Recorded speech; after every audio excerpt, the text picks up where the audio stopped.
Well, good morning. You can say good morning, even though it's a press conference, but I'm pleased to announce the committee structures for 2017 in the Senate.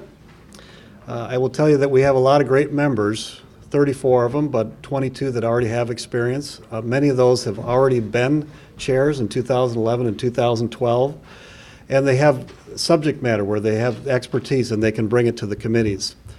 And we looked for people that were great listeners, that will be open to all senators, to our House, and to our governor, and so that as we're moving forward with an agenda that we will be able to do it very well. And let me say that we are hitting the ground running. Last week we appointed the leadership team, which was diverse from all parts of the state. This week we're going to be announcing the committees and the committee chairs today as you have it in front of you. And as you're looking at that, what I want to say is we really wanted to focus on what we heard when we were walking and running and going to forums and doing all the things out on the campaign trail and listening to people. What was it that they were most concerned about? And in our last press conference, what we talked about was healthcare costs, healthcare access, and the need to reform the system that we have.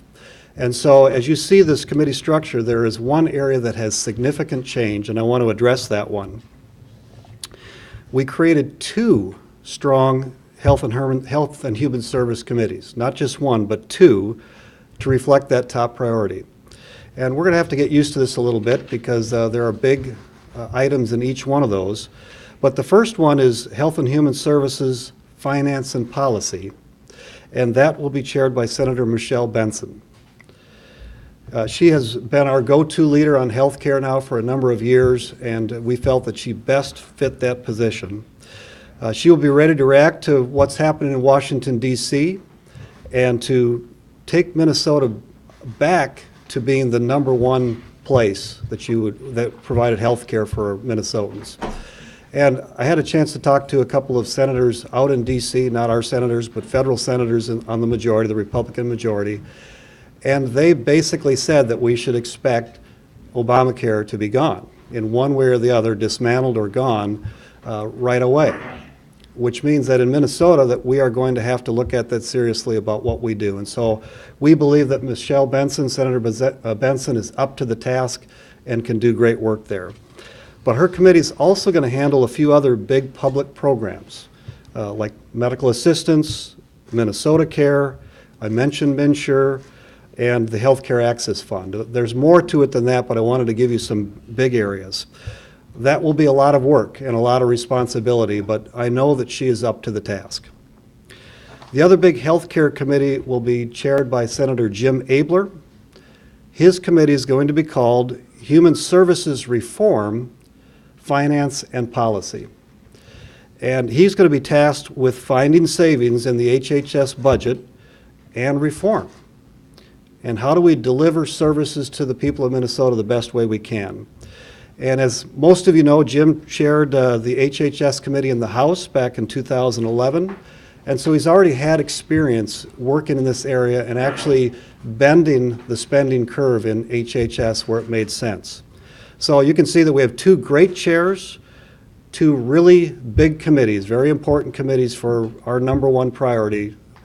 And I think they're both ready for the task. And then one other area that we are also identifying in the healthcare area is a new policy committee on aging and long-term care. That's not a subcommittee, it's actually a policy committee that stands alone by itself, and that will be chaired by Senator Karin Housley. The House has a similar committee, and so we want to align those, but that will be chaired by her. The focus is on the growing challenges of an aging population. Many of us have heard some of the key concerns of the age wave moving into Minnesota and across the country and how we handle the unique needs that are coming before us now. Senator Housley's approach will be full of care and compassion and open to all ideas. So those are the three healthcare ones that we wanted to focus on and bring to your attention. We also wanted to say that we are separating jobs from ag because we think both of those areas need serious attention and should be focused on separately. And so You can see on your committee who we've assigned to that, but on ag in particular, we divided that into two committees, policy and finance, and it will include rural development, workforce housing, agriculture, and we want them to pay attention to broadband issues as well. We know that broadband across Minnesota is critical.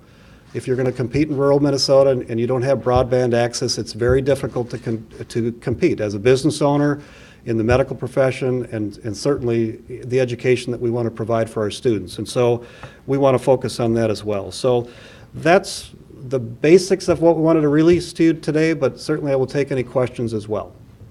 Can we talk a little bit about Minshore? Is it your expectation that the Republican Senate will move to abolish Minshore? On the federal level, I believe that they will, or at the very minimum, dismantle it. Their procedures are different from ours, but that is, I believe, their number one aim. And do you think that will happen in 2017? Do you believe that you're going to be working on that immediately?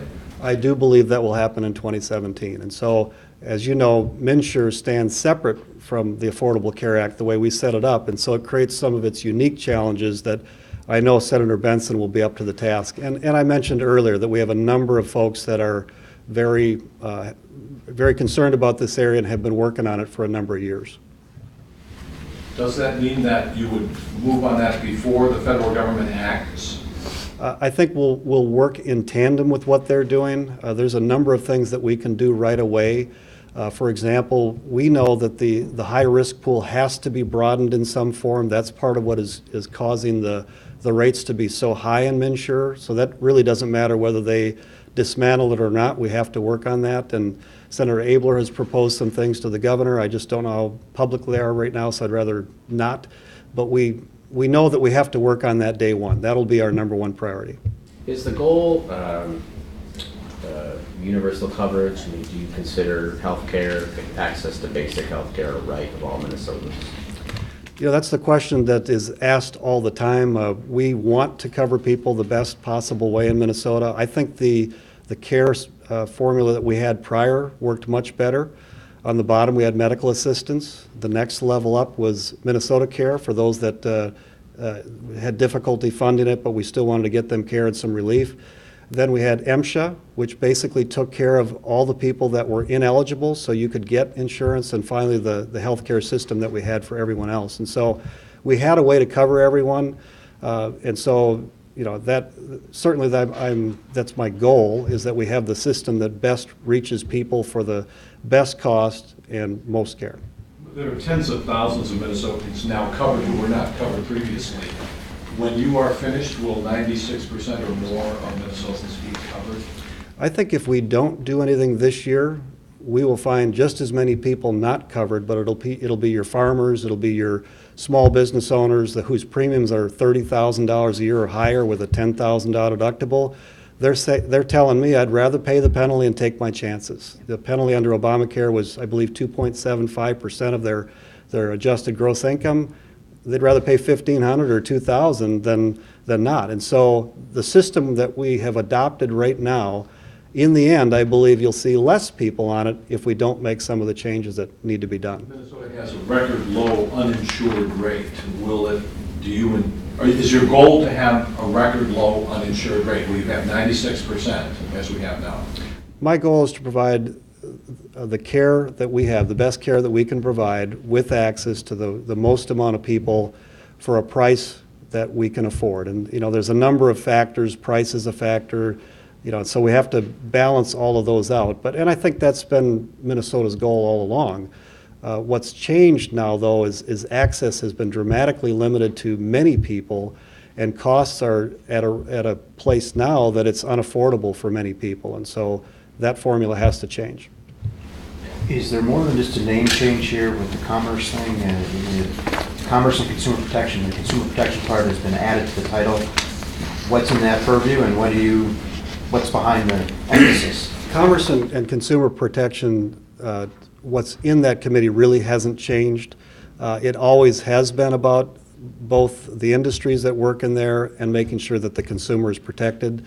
And so we just wanted to highlight that you know, we care about those industries, that they do well in Minnesota, and we care about the consumers that have to work with those industries. And what types of things go through there? I mean, are some of these So, yeah. wage and? Oh, no, issues that, commerce is all insurance, banking, real estate, all the financial service industries, all go through that area.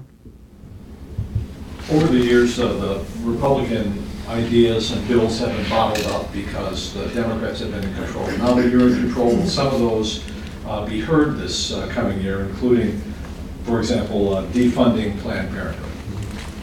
We haven't had a discussion on that as far as our 34 members. I said in our earlier press conference, what we really want to focus on out of the blocks is the things that we all agree are important. I had a separate meeting with Senator Hayden. I actually was on Almanac, not a separate meeting. And he mentioned the same things I mentioned, that we have to fix health care, that we have to look at roads and bridges. I would add tax relief. That's an area that we think is important to a number of communities, the ag community and others. But so that's where our focus is going to be. Beyond that, our 34 strong is we have to build a coalition. And we have to, you know, if one of us disagrees, then that's something that we cannot do. And so we're going to work on the things that we all know we need to get done, and then we'll work at what we want to do beyond that. So it's almost like every one of the Republican senators has veto power. In a way, yes. And so that's why I say we're 34 strong, because we really are, we have to be one voice, and that's what we intend to be. So these issues like gun laws, Planned Parenthood, abortion, transgender issues, those things that might have disagreement, you don't intend to bring up this year? I won't go that far. What I will say is we will build consensus, and that will not be our focus. Once we've had a couple of meetings, all 34 of us, we're going to have many more of those moving forward. Now that we've picked the chairs, now we're going to place everybody in the committees. And so we released that report to the Democrats in the Senate. They will put their people on the committees, and then we will as well. And so once we get to that point, we're going to have a sense of where we want to be. But you know, the big issues are the issues that we know that everybody in Minnesota wants us to get done, and we're committed to doing that. Have you talked about some broad goals for the Human Services Reform Committee? Is this an area you want to see spending reduced dramatically? What are your thoughts? We're going to work with Senator Abeler on that, but he's had a number of ideas that he said we can do more efficiently that would bend the spending curve. There are other areas that we've talked about that we know are important. Many of you know what the 5% campaign was, where we increased funding for long-term care providers, but we didn't for those that deal with the disabled. And so we want to be aware of that and open to that. A number of people have talked about mental health in Minnesota needs to be improved. And so there are certainly areas that if we can bend the spending curve, it allows us to do other things as well. Can I ask Senator Kiffmeyer a question? The road to state government financing goes right through your new committee. What do you see as the issues coming up this year? I think we've all heard exactly what Majority Leader Gazelka has talked about. Healthcare was number one. Last night I was with a group. Number one on their minds, matter of fact, for almost a half hour, was healthcare, exactly what we're talking about. And they want that done first, not last. They want it done first. Balancing the budget, getting done on time, roads and bridges, those bread and butter issues that matter to regular folks all throughout the state of Minnesota.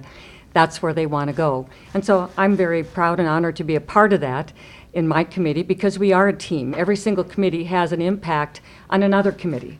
And so we've all got to work together, and we need the members' support as well. And also on a bipartisan basis. We're open to ideas from our other political party as well. So we don't think that good ideas come just from us, but we're going to be open and listen. But most importantly, taking our marching orders from Minnesotans.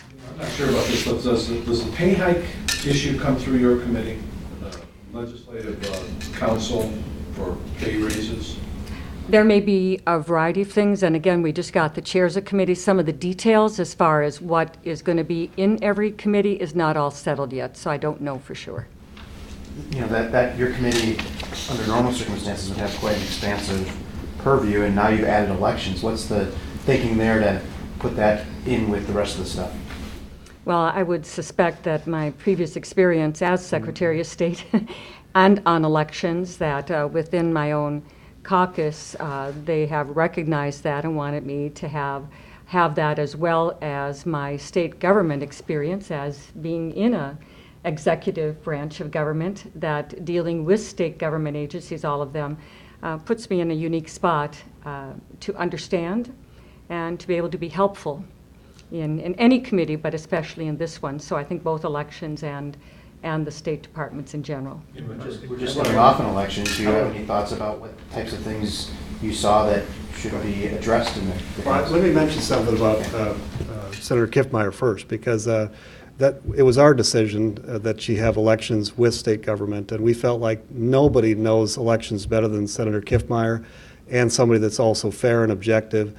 And then she also has worked with all the agencies, and there may be some reforms that we look at related to the agencies, and we felt that Senator Kiffmeyer was a perfect fit. Thanks. Senator, on the election front, we're just coming off one. What did you see out there that needs addressing?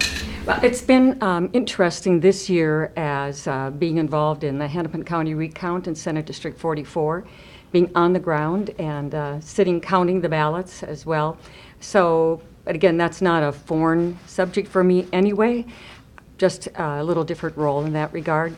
But there are local units of government who have spoken to me about some things this year that they think could be done better, and that there may be some impediments in the law that keeps them from doing better. More efficient, a greater degree of accuracy and integrity in the whole process. So I saw a lot of good things that were accomplished, but I think that they themselves are bringing ideas to me already on how we can. And that's a good thing. We always want to work on doing things better whenever we have the ability to do so, and I'll be open to all those ideas. You've been a leader for many years on this. Do you think Minnesota needs voter ID? Well, without question, I think that voter ID is an issue that is largely supported by Minnesotans. So we will consider all kinds of ideas. But again, probably the biggest focus, though, is on the fundamentals of what we do and have a responsibility for. The marching orders from the people of Minnesota was very basic, and they want us to go there first. So that'll be my primary focus in regards to anything that I do. I think that's why you were elected. I'm sorry. Could you just clarify, you said you think the majority of Minnesotans support voter ID. Did I understand you right? Yes, I believe most What Minnesotans do. What do you base that on, given the results of the constitutional amendment? There were people that didn't like the idea of changing the Constitution, or there was some confusion interjected into the discussion. But I think on just a real simple, basic thing, and I hear it again, I hear it from young people in regards to that. So I'm going on the basis of conceptually, there was. And even prior to that particular vote, the high number of people that supported that. Sounds like you'd like to have some hearings about that this year or next. My focus is going to be on doing the managing of elections, the administration, and the basics and the fundamentals before stepping out a little bit further. We have the majority in the Senate for 4 years, so we want to make sure this is such a critical time, and the people of Minnesota said, do those fundamentals, do what we have a duty to do, and do them well first. Senator, I know you've addressed this before, but you've made these healthcare committees your top priority. Is that the message? Is that what you were hearing over and over again? Is that why you got elected to the majority? I believe so. You look at all the rural seats, and that's where most of the complaints were about MNsure.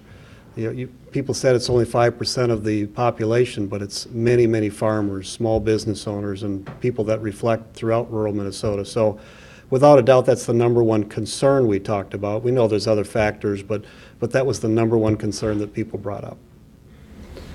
So I think with that, I just want to wish you all a very happy Thanksgiving. This is the last time I'll see you guys before Thanksgiving. I reflect back on Thanksgiving. I've read the history, and throughout the founding of our nation, we thank God for what He did and His many blessings for us. And we sat around tables, and we sit around tables this Thursday.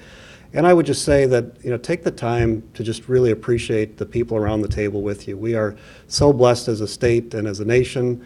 And if forgiveness is something that needs to be done, do that too, because we have a very special place in Minnesota, and I'm glad we can all be a part of it. So happy Thanksgiving. Thank you, guys.